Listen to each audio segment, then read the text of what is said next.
Завярваме ли на очите си? Какво става, Пена? Ние показахме предишната среща, че имаме още сили и това го доказахме с втория световен шампион, фактически първия световен шампион. А това, че не са ни чужди, най-добре го показва Краси Балъков, който здраво подгони балерината, нищо че е с маратонки и черни чорапи.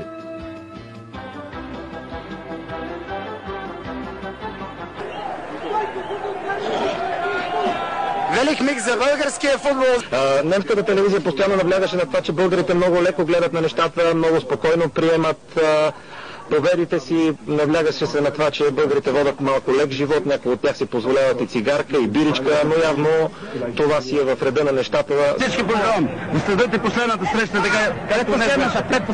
Още две ще играем! Да, надяваме се още на най-малко. Боби Михайлов обича по-бавните ритми. За дама си избра самата певица.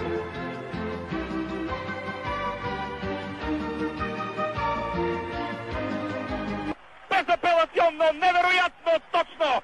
Радвайте се, българи! Радвайте се, защото това... Въпросът към Христо Стоичков е след Германия къде да води пътя на българския национален отбор и докъде трябва да стигне той? Те, ако не знаят, ние ли трябва да им казваме? Такива въпроси са малко смешни да ни задават от София. Вече сме на полуфинал. Наред е хайлайтният лъв Наско Сираков. Мариана Стоичкова и Катето Георгиева са отлична компания на дансинга.